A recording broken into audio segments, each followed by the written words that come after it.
হেকায়েতে সাহাবা প্রথম অধ্যায়।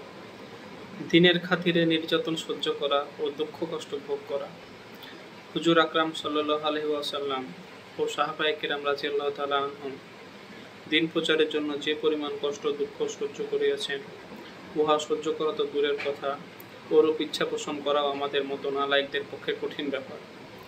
ইতিহাসের কিতাবসমূহ এইসব ঘটনার বিবরণে ভরপুর হইয়া রহিয়াছে, কিন্তু সেই অনুযায়ী আমল করা তো স্বতন্ত্র কথা। সেসব ঘটনা জানার জন্য আমরা কষ্ট স্বীকার করি না। এই অধ্যায়ের নমুনা স্বরূপ কয়েকটি ঘটনা উল্লেখ করা হইতেছে।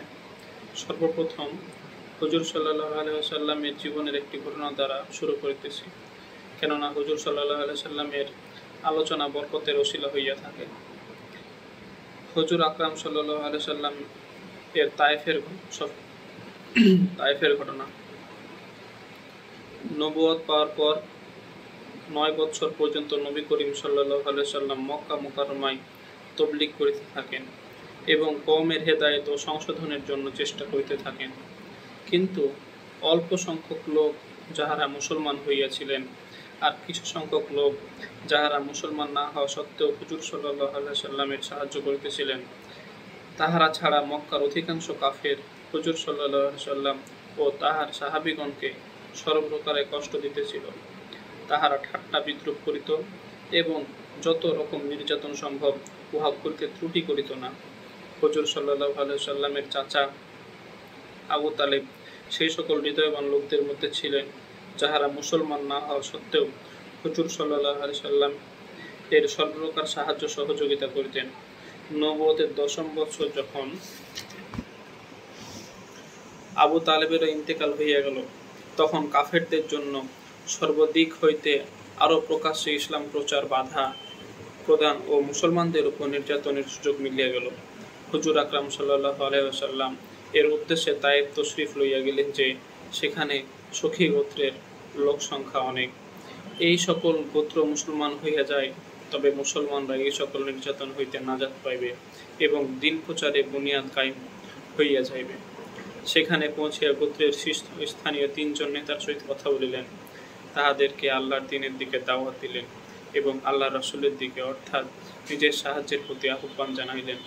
কিন্তু তাহারা দ্বীনের কথা কবুল করা অথবা কমপক্ষে আরবের প্রসিদ্ধ মেহমানদের প্রতি খেয়াল করিয়া একজন নবাগত মেহমানের খাতির যত্ন করার পরিবর্তে পরিষ্কার জবাব দিয়া দিল এবং অত্যন্ত রুক্ষ ও অভদ্র ব্যবহার করিল। তাহারা ইহাও সহ্য করিল যে হুজুর সাল্লাল্লাহু আলাইহি ওয়াসাল্লাম সেখানে অবস্থান করিবেন। যাহাদেরকে সর্দার ও ভদ্র মনে করিয়া কথা বলিয়াছিলেন যে সম্ভবত তাহারা সম্ভ্রান্ত হইবে এবং ভদ্র ভাষায় কথা বলিবে, তাহাদের মধ্যে হতে একজন বলিল, ওহো, তোমাকে আল্লাহ নবী বানাইয়া পাঠাইয়াছেন। দ্বিতীয় জন বলিল, আল্লাহ তাআলা কি তোমাকে ছাড়া আর কাহাকে পান নাই যাহাকে রাসূল বানাইয়া পাঠাইতেন? তৃতীয় জন বলিল, আমি তোমার সঙ্গে কথা বলিব না, কেননা সত্যই যদি তুমি আল্লাহর নবী হইয়া থাকো যেমন তুমি দাবি করিতেছ, তবে তোমার কথা অমান্য করিলে বিপদ হইবে, আর যদি তুমি মিথ্যাবাদী হও তবে আমি এরূপ লোকের সঙ্গে কথা বলিতে চাই না। অতঃপর তাহাদের ব্যাপারে নিরাশ হইয়া হুজুর আকরাম সাল্লাল্লাহু আলাইহি ওয়াসাল্লাম অন্যান্য লোকের সহিত কথা বলার ইচ্ছা প্রকাশ করিলেন, কারণ তিনি ছিলেন ধৈর্য ও হিম্মতের পাহাড়।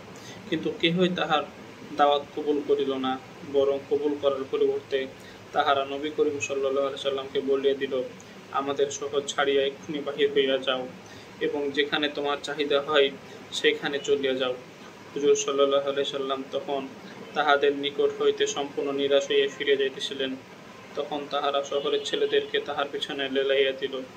তাহারা হুজুর আকরাম সাল্লাল্লাহু আলাইহি ওয়াসাল্লামের ঠাট্টা বিদ্রূপ করিতে লাগিল, তালি বাজাতে লাগিল, পাথর নিক্ষেপ করিতে লাগিল। ইহাতে রক্ত প্রবাহিত হইবার কারণে তাহার উভয় জুতা রঞ্জিত হইয়া গেল। এই অবস্থাতেই তিনি ফিরিয়া চলিলেন। পথে এক জায়গায় আসিয়া যখন ওই দুষ্টদের হইতে নিশ্চিত হইলেন, তখন হুজুর আকরাম সাল্লাল্লাহু আলাইহি ওয়াসাল্লাম এই দোয়া করিলেন, হে আল্লাহ, তোমার কাছেই আমি আমার কমজোরি ও অসহায়ত্ব ও মানুষের মাঝে অপদস্থতার অভিযোগ করিতেছি। ইয়া আরহামার রাহিমিন, তুমি দুর্বলদের রব এবং তুমি আমার রব। আমাকে তুমি কাহার সুপুর্দ করিতেছ? কোন অপরিচিত পর মানুষের সুপুর্দ করিতেছ, যে আমাকে দেখে বিরক্ত হয় মুখ বিকৃত করে, নাকি আমাকে এমন কোন দুশমনের কাছে সুপর্দ করিতেছ যাহাকে আমার উপর ক্ষমতা দিয়েছ? হে আল্লাহ, তুমি যদি আমার উপর অসন্তুষ্ট না থাকো তবে আমি কাহারও পরোয়া করি না। তোমার হেফাজতে আমার জন্য যথেষ্ট। আমি তোমার চেহারায় ওই নূরের ওসিলায় যাহা দ্বারা সকল অন্ধকার আলোকিত হয়ে গিয়েছে এবং যাহা দ্বারা দুনিয়া ও আখিরাতের যাবতীয় কাজ দুরস্ত হইয়া যায়, এই বিষয়ে পানা চাইতেছি যে আমার প্রতি তোমার আক্রোশ হয় অথবা তুমি আমার প্রতি অসন্তুষ্ট হও। তোমার অসন্তুষ্টি দূর করা আমার জন্য জরুরি যতক্ষণ না তুমি সন্তুষ্ট হও। তুমি ছাড়া কোনো শক্তি নাই, কোনো ক্ষমতা নাই। সমস্ত জগতের বাদশাহের অনন্ত অধিকারী আল্লাহ তাআলার গজব ও কহরে জোশ আসাটাই স্বাভাবিক ছিল। হযরত জিবরাইল আলাইহিস সালাম হাজির হইলেন এবং সালাম দিয়ে আরজ করিলেন, কওমের সহিত আপনার কথাবার্তা ও তাহাদের জবাব আল্লাহ তাআলা শুনিয়াছেন। পাহাড় সমূহের দায়িত্বে নিয়োজিত এক ফেরেশতাকে আপনার নিকট পাঠাইয়াছেন। আপনি যাহা ইচ্ছা তাহাকে হুকুম করুন। অতঃপর সেই ফেরেশতা সালাম দিয়ে আরজ করিল, আপনি যাহা ইরশাদ করিবেন আমি তাহাই পালন করিব। যদি বলেন দুই দিকের পাহাড়গুলোকে মিলাইয়া দিব যাহাতে ইহারা মাঝখানে নিষ্পেষিত হইয়া যায়, অথবা যেরূপ শাস্তি দেওয়ার আপনি আদেশ করবেন তাহা পালন করিব। কিন্তু দয়ালু নবী জবাব দিলেন, আল্লাহর কাছে আমি আশা রাখি যে যদি ইহারা মুসলমান নাও হয় তবু ইহাদের সন্তানদের মধ্যে এমন লোক পয়দা হইবে যাহারা আল্লাহর ইবাদত করিবে। ফায়দা, ইহা হইল সেই দয়ালু নবী সাল্লাল্লাহু আলাইহি ওয়াসাল্লামের সুমহান চরিত্র, যাহার নামে আমরা আমাদের পরিচয় দিয়ে থাকি। কেহ সামান্য গালি দিলে, সামান্য কষ্ট পৌঁছালে আমরা এমন উত্তেজিত হইয়া পড়ি যে জীবনেও উহার প্রতিশোধ নেওয়া শেষ হয় না। জুলুমের উপর জুলুম করিতে থাকি, ইহার পর উম্মতে মুহাম্মাদী ও নবীর অনুসারী হইবার দাবি করি। আর নবী করিম সাল্লাল্লাহু আলাইহি ওয়াসাল্লাম এত কঠিন অত্যাচার ও কষ্ট সহ্য করা সত্ত্বেও কোনো বদদোয়া করিলেন না এবং কোনো প্রতিশোধও নিলেন না। হযরত আনাস ইবনে নজর রাদিয়াল্লাহু তাআলা আনহু এর শাহাদাত। হযরত আনাস ইবনে নজর রাদিয়াল্লাহু তাআলা আনহু একজন সাহাবী ছিলেন। তিনি বদর যুদ্ধে শরীক হইতে পারেন নাই, এজন্য তাহার মনে খুবই দুঃখ ছিল। তিনি নিজেকে তিরস্কার করিয়া বলিতেন, ইসলামের সর্বপ্রথম আজি মুসবান যুদ্ধ হইয়া গেল, আর তুমি উহাতে শরীক হইতে পারিলে না। তাহারা আকাঙ্ক্ষা ছিল আবার যদি কোনো যুদ্ধ হয় তো ওই মনের বাসনা পূরণ করিবেন। ঘটনাক্রমে উহুদ যুদ্ধ সামনে আসিয়া পড়িল। উহাতে তিনি অত্যন্ত বীরত্ব ও সাহসিকতার সহিত অংশগ্রহণ করিলেন। উহুদ যুদ্ধের প্রথম দিকে তো মুসলমানদের বিজয় হইয়াছিল, কিন্তু শেষ দিকে একটি ভুলের কারণে মুসলমানদের পরাজয় হইল। ভুলটি ছিল এই যে হুজুর আকরাম সাল্লাল্লাহু আলাইহি সাল্লাম কিছু লোককে একটি বিশেষ জায়গায় নিযুক্ত করিয়া দিয়া বলিয়াছিলেন যে যুদ্ধে জয় করা যায় যাহাই হোক না কেন, আমি না বলা পর্যন্ত তোমরা কেউ এই জায়গা ত্যাগ করিবে না। কেননা ওই দিক হইতে দুশমনের হামলার আশঙ্কা ছিল। যখন প্রথম দিকে মুসলমানদের বিজয় হইল এবং কাফেররা পলায়ন করতে লাগিল, তখন তাহারা উক্ত স্থান হইতে সরিয়া গেলেন এবং মনে করিলেন যে এখন যুদ্ধ শেষ হইয়া গিয়াছে, কাজেই পলায়নরত কাফেরদের পিছনে ধাওয়া করা হোক এবং গনিমতের মাল হাসিল করা হোক। দলের সর্দার তাহাদিগকে হুজুর সাল্লাল্লাহু আলাইহি সাল্লামের নির্দেশ স্মরণ করিয়া দিয়া এই জায়গা ত্যাগ করিতেও নিষেধ করিলেন, কিন্তু তাহারা মনে করিলেন যে হুজুর সাল্লাল্লাহু আলাইহি সাল্লামের নির্দেশ তো শুধু যুদ্ধ চলাকালীন সময়ের জন্য ছিল। অতএব তাহারা সেই স্থান ত্যাগ করিয়া যুদ্ধের ময়দানে গিয়া পৌঁছিলেন। অপরদিকে পলায়নরত কাফেররা এই স্থান খালি দেখিয়া এই দিক হইতে মুসলমানদের উপর আক্রমণ করিয়া বসিল। মুসলমানগণ নিশ্চিত ছিলেন এই অতর্কিত ও অপ্রস্তুত আক্রমণে তাহারা পরাজয় বরণ করিলেন। তাহারা উভয় দিক হইতে কাফেরদের বেষ্টনীর মধ্যে পড়িয়া গেলেন। এমত অবস্থায় মুসলমানগণ পেরেশান হইয়া এদিক ওদিক ছোটাছুটি করিতে লাগলেন। হযরত আনাস রাদিয়াল্লাহু তাআলা আনহু দেখিলেন সম্মুখ দিক হইতে এক সাহাবী হযরত সাদ বিন মুআজ রাদিয়াল্লাহু তাআলা আনহু আসিতেছেন। তিনি তাহাকে বলিলেন, হে সাদ, কোথায় যাইতেছ? আল্লাহর কসম, উহুদ পাহাড় হইতে জান্নাতের খুশবু আসিতেছে।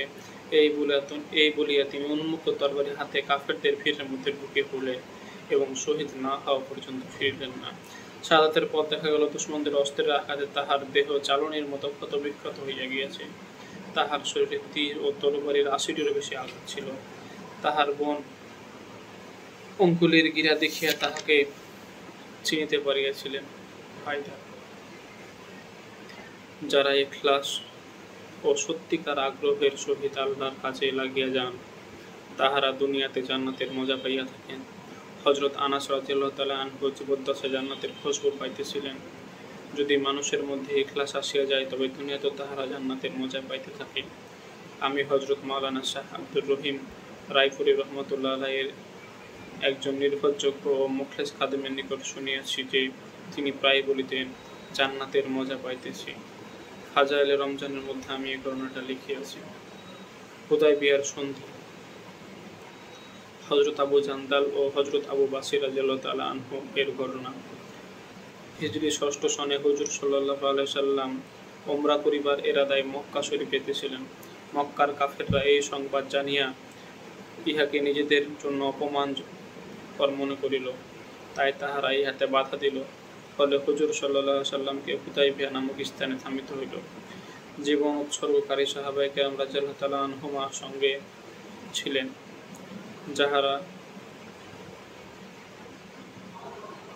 যাহারা হুজুর সাল্লাল্লাহু আলাইহি সাল্লামের জন্য জীবন কুরবান করিয়া দেওয়াকে গৌরব মনে করিতেন। তাহারা যুদ্ধের জন্য প্রস্তুত হইয়া গেলেন, কিন্তু হুজুর সাল্লাল্লাহু আলাইহি সাল্লাম মক্কাবাসীদের খাতিরে যুদ্ধের ইচ্ছা ত্যাগ করিয়া সন্ধির জন্য চেষ্টা শুরু করিলেন। যুদ্ধের জন্য সাহাবায়ে কেরাম রাদিয়াল্লাহু তাআলা আনহুমা এর প্রস্তুতি ও বাহাদুরি সম্পর্কে অবগত হওয়া সত্ত্বেও হুজুর পাক সাল্লাল্লাহু আলাইহি সাল্লাম কাফেরদের এত বেশি খাতির করিলেন যে তাহাদের সকল শর্তই মানিয়া লইলেন। এইরূপ অপমানজনক সন্ধি সাহাবায়ে কেরাম রাদিয়াল্লাহু তাআলা আনহুমা এর নিকট অসহনীয় ছিল, কিন্তু তাহারা তো ছিলেন জীবন উৎসর্গকারী ও একান্ত বাধ্যগত। কাজেই হুজুর আকরাম সাল্লাল্লাহু আলাইহি সাল্লামের নির্দেশের সম্মুখে তাহাদের করার কিছুই ছিল না। এ কারণে হযরত উমর রাদিয়াল্লাহু তাআলা আনহু এর মতো বাহাদুর ব্যক্তিকেও দমিয়ে যাইতে হইল। সন্ধির মধ্যে যে সকল শর্ত স্থির হইয়াছিল, তন্মধ্যে একটি ইহাও ছিল যে, কাফেরদের মধ্য হতে কেহ ইসলাম গ্রহণ করিয়া মদিনায় হিজরত করিতে আসিলে মুসলমানগণ তাহাকে মক্কায় ফেরত পাঠাইতে বাধ্য থাকিবে। পক্ষান্তরে খোদা না করুক, মুসলমানদের মধ্য হইতে কেহ ইসলাম ত্যাগ করিয়া মক্কায় চলিয়া গেলে তাহাকে ফেরত দেওয়া হইবে না। সন্ধিপত্র এখনও পূর্ণ লেখা হয় নাই। এমতাবস্থায় হযরত আবু জান্দাল রাদিয়াল্লাহু তাআলা আনহু, যিনি একজন সাহাবী, ইসলাম গ্রহণ করার কারণে তিনি বিভিন্ন রকম নির্যাতন সহ্য করতেছিলেন। হাত পা শিকলে বাঁধা অবস্থায় কোনো রকমে মুসলমান বাহিনীর নিকট পৌঁছিলেন এবং আশা করিয়াছিলেন যে হয়তো তাহাদের আশ্রয়ে যাইয়া এই অবস্থা হইতে মুক্তি পাইবেন। তাহার পিতা সোহাইল, যিনি কাফেরদের পক্ষ হইতে এই সন্ধিপত্রের উকিল ছিলেন এবং পরে মক্কা বিজয়ের দিন মুসলমান হইয়াছিলেন, তিনি পুত্রকে চর মারিলেন এবং তাহাকে ফেরত লইয়া যাইবার জন্য পীড়াপিড়ি করিলেন।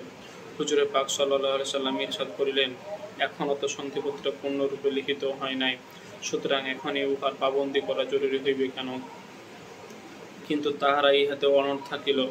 অতঃপর হুজুর সাল্লাল্লাহু আলাইহি সাল্লাম বলিলেন, একজন লোক আমাকে ভিক্ষায় দিয়া দাও। কিন্তু তাহারা জিদ ধরিয়া বসিল এবং কিছুতেই মানিল না। হযরত আবু জান্দাল রাদিয়াল্লাহু তাআলা আনহু মুসলমানদেরকে লক্ষ্য করিয়া উচ্চস্বরে ফরিয়াদ করিলেন যে, আমি মুসলমান হইয়া কি নিদারুণ দুঃখ যাতনা ভোগ করিয়া এখানে আসিয়া পৌঁছাছি, এখন আবার আমাকে ফেরত পাঠানো হইতেছে। এ সময় মুসলমানদের মানসিক অবস্থা যে কি হইয়াছিল তা একমাত্র আল্লাহ পাকই জানেন। কিন্তু হুজুরে পাক সাল্লাল্লাহু আলাইহি সাল্লামের নির্দেশ মোতাবেক তাহাকে ফেরত যাইতে হইল। হুজুর সাল্লাল্লাহু আলাইহি সাল্লাম তাহাকে সান্ত্বনা দিয়া ধৈর্য ধারণের নসিহত করিয়া বলিলেন, অতি সত্বর আল্লাহ তাআলা তোমার জন্য রাস্তা খুলিয়া দিবেন। সন্ধিপত্র পূর্ণ হইবার পর অপর এক সাহাবী হযরত আবু বাসির রাদিয়াল্লাহু তাআলা আনহু ও মুসলমান হইয়া মদিনায় গিয়া পৌঁছিলেন। কাফেরগণ তাহাকে ফেরত আনিবার জন্য দুজন লোক পাঠাইল। হুজুর আকরাম সাল্লাল্লাহু আলাইহি সাল্লাম ওয়াদা মোতাবেক তাহাকে ফেরত দিলেন। আবু বাসির রাদিয়াল্লাহু তাআলা আনহু আরজ করিলেন, ইয়া রাসূলুল্লাহ সাল্লাল্লাহু আলাইহি সাল্লাম, আমি মুসলমান হইয়া আসিয়াছি, আপনি আমাকে আবার কাফেরদের কবলে পাঠাইতেছেন। হুজুর সাল্লাল্লাহু আলাইহি সাল্লাম তাহাকে ধৈর্য ধারণের উপদেশ দিয়া বলিলেন, ইনশাআল্লাহ অতি সত্বর তোমাদের জন্য রাস্তা খুলিয়া যাইবে। হযরত আবু বকর রাদিয়াল্লাহু তাআলা আনহু দুই কাফেরের সহিত মক্কায় ফিরিয়া চলিলেন। পথে দুই কাফের দ্বয়ের একজনকে বলিলেন, বন্ধু, তোমার তরবারিখানা তো বড় চমৎকার মনে হইতেছে। অহংকারকারী লোক সামান্য কথাতেই ফুলিয়া উঠে। সে তৎক্ষণাৎ খাপ হইতে তরবারি বাহির করিয়া বলিতে লাগল, হ্যাঁ, ইহা আমি বহু মানুষের উপর পরীক্ষা করিয়াছি। এই কথা বলিয়া সে তরবারিখানা তাহার হাতে দিল। তিনি তরবারি হাতে লইয়া তাহারির উপর তাহারই উপর উহা পরীক্ষা করিলেন। দ্বিতীয় সঙ্গী ইহা দেখিয়া ভাবিল, একজনকে তো শেষ করিয়াছে, এইবার আমার পালা। সে দৌড়াতে দৌড়াতে মদিনায় আসিল এবং হুজুর সাল্লাল্লাহু সাল্লামের খিদমতে হাজির হইয়া আরজ করিল যে, আমার সাথী মারা পড়িয়াছে, এবার আমার পালা। ইতিমধ্যে হযরত আবু বকর রাদিয়াল্লাহু তাআলা আনহু সেখানে আসিয়া উপস্থিত হইলেন এবং আরজ করিলেন, ইয়া রাসূলুল্লাহ, আমাকে ফেরত পাঠাইয়া আপনি আপনার ওয়াদা রক্ষা করিয়াছেন, কিন্তু তাহাদের সহিত আমার কোনো অঙ্গীকার নাই যে উহা আমাকে পালন করিতে হইবে। ইহারা আমাকে আমার দিন হইতে ফিরাতে চাইয়াছিল, তাই আমি এইরূপ করিয়াছি। হুজুর সাল্লাল্লাহু আলাইহি সাল্লাম বলিলেন, এ তো দেখিতেছি যুদ্ধ বাধাইয়া দিবে। হায়, যদি এই ব্যক্তির কোনো সাহায্যকারী হইত। হযরত আবু বকর রাদিয়াল্লাহু তাআলা আনহু এই কথার দ্বারা বুঝিয়া গেলেন যে এখনো যদি কেহ আমাকে নিতে আসে তবে আমাকে আবার ফেরত পাঠানো হইবে। তাই তিনি মদিনা হইতে বাহির হইয়া সমুদ্র উপকূলের এক স্থানে আশ্রয় গ্রহণ করিলেন। মক্কাবাসী এই ঘটনা জানিতে পারিল।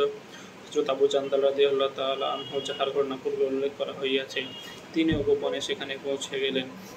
এইভাবে যে কোনো মুসলমান হইত, সে আসিয়া তাহাদের সহিত মিলিত হইত।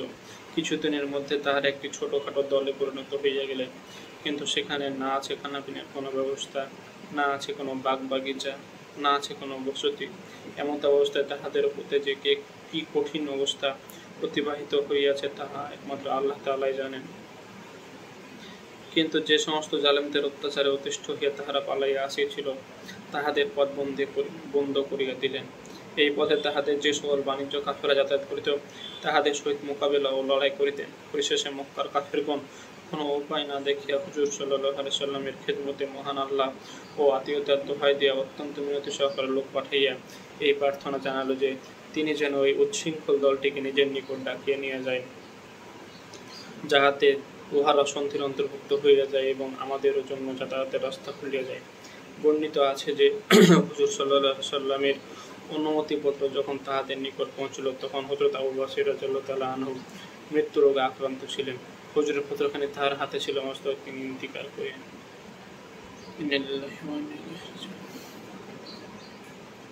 ফায়দা: মানুষ যদি তাহার সত্য দিনের উপর মজবুত হয়, তবে যত বড় শক্তি হোক তাহাকে দিন হইতে সরাইতে পারে না। মুসলমান যদি সত্যিকার মুসলমান হয়, তবে আল্লাহ পাক তাহাদেরকে অবশ্যই সাহায্য করবেন বলে ওয়াদা করিয়াছেন।